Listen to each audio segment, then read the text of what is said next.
Praise the lord. ఈరోజు దేవుని వాగ్దానము, నేను నా నామమును జ్ఞాపకార్థముగా నుంచి ప్రతి స్థలములోనూ నీ యొద్దకు వచ్చి నిన్ను ఆశీర్వదించెదను.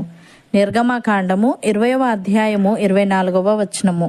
సహోదరి సహోదరులారా, ఈ వాక్యం ఇజ్రాయేలీలకు బలిపీఠం గురించి దేవుడు ఆజ్ఞాపిస్తున్న సమయంలో చెప్పబడింది. వారు ఏ స్థలంలోనైనా దేవుని నామమును గౌరవిస్తూ బలి అర్పిస్తే దేవుడు ఆ స్థలాన్ని పవిత్రం చేసి వారిని ఆశీర్వదిస్తానని చెప్పాడు.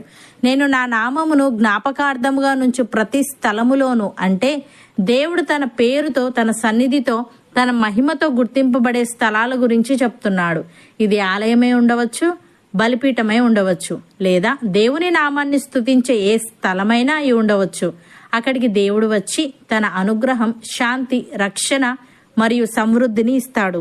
ఇప్పుడు స్వతహాగా మనం భౌతిక బలిపీఠాలు, మందిరాలు కట్టకపోయినా మన హృదయం దేవుని నివాస స్థలం కాబట్టి మనం ఎక్కడ ఆయన నామాన్ని స్తుతించి ఆరాధిస్తామో అక్కడ దేవుడు తన సన్నిధితో మనలను ఆశీర్వదిస్తాడు.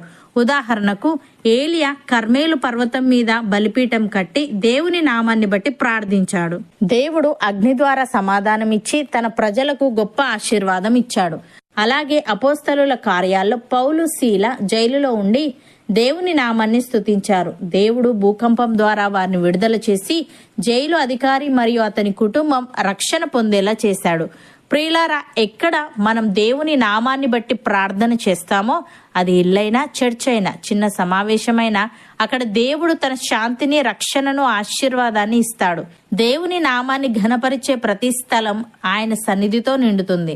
నిజమైన ఆరాధన జరిగే చోట దేవుని ఆశీర్వాదం వస్తుంది. నోవాహు జల ప్రవాహం ముగిసిన తర్వాత దేవునికి బలిపీఠం కట్టి బలులు అర్పించాడు. ఆ స్థలం దేవుని నామాన్ని ఘనపరిచే స్థలమై దేవుడు సువాసనను స్వీకరించి భూమిని మళ్లీ శపించబోనని వాగ్దానం చేశాడు. అబ్రహాము దేవుడు తనకు కనబడి వాగ్దానం చేసిన ప్రతి చోట బలిపీఠం కట్టేవాడు. అక్కడ దేవుని నామాన్ని ప్రార్థించినప్పుడు దేవుడు అతనికి రక్షణ, సంతానం, భూమి అనే 3 గొప్ప ఆశీర్వాదాలు ఇచ్చాడు. యాకోబు ఒక స్థలంలో దేవుని దర్శనం పొందాడు. దానిని బేతేలు అని పిలిచి దేవుని నామాన్ని జ్ఞాపకార్థముగా ఉంచాడు. ఆ తర్వాత అతని జీవితం రక్షణతో, వాగ్దాన పూర్ణ ఆశీర్వాదాలతో నిండిపోయింది. అలాగే యెహోషువ యోర్దాను నది దాటిన తర్వాత గిల్గాలులో రాళ్లను నిలబెట్టి దేవుని కార్యాలకు జ్ఞాపకార్థముగా ఉంచాడు. అది తరతరాలకు దేవుని మహిమను గుర్తు చేస్తూ దేశం మొత్తానికి ఆశీర్వాద స్థలమైంది. ప్రియులారా, ఒక కుటుంబం ప్రతిరోజు ఒక గదిలో కలిసి దేవుని నామంలో ప్రార్థిస్తే ఆ ఇల్లు ఆశీర్వాదంతో నిండుతుంది. మన మనసులో దేవుని నామాన్ని జ్ఞాపకార్థంగా ఉంచితే మన ఆలోచనల్లో, నిర్ణయాల్లో, మాటల్లో దేవుని ఆశీర్వాదం కనబడుతుంది.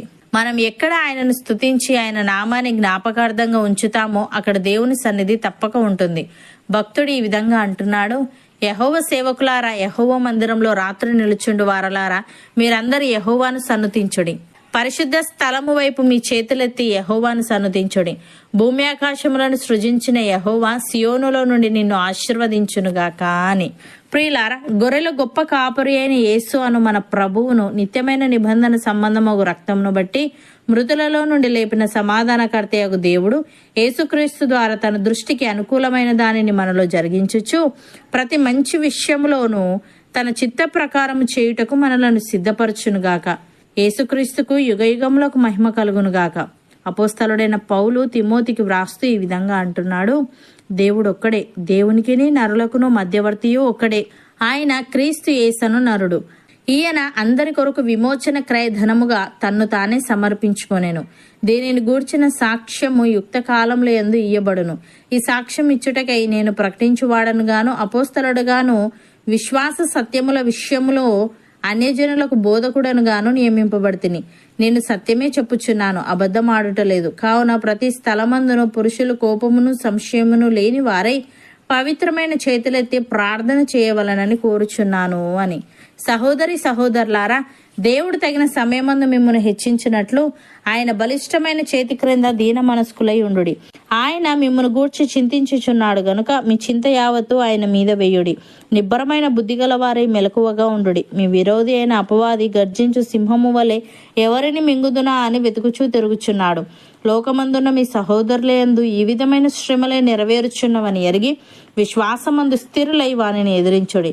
తన నిత్య మహిమకు క్రీస్తునందు మిమ్మల్ని పిలిచిన సర్వకృపానిధియగు దేవుడు కొంచెము కాలము మీరు శ్రమ పడిన పిమ్మట తానే మిమ్మల్ని పూర్ణులనుగా చేసి స్థిరపరచి బలపరచును.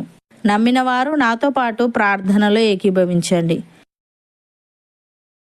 పరిశుద్ధుడా, ప్రేమగల తండ్రి, నీ నామమును జ్ఞాపకార్థముగా నుంచి ప్రతి స్థలములోనూ మా యొద్దకు వచ్చి మమ్మలను ఆశీర్వదిస్తావని, నీ నామాన్ని ఘనపరిచే ప్రతి స్థలం నీ సన్నిధితో నిండుతుందని, నిజమైన ఆరాధన జరిగే చోట నీ ఆశీర్వాదం వస్తుందని నీవు తెలియజేశావు. తండ్రి, నీకు స్తుతులు.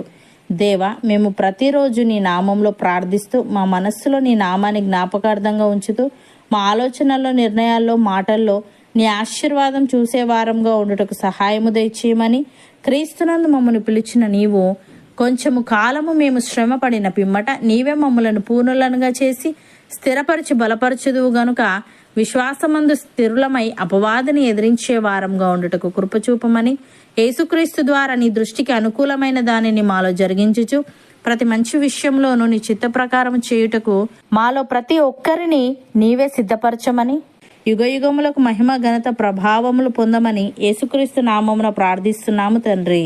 ఆమెన్.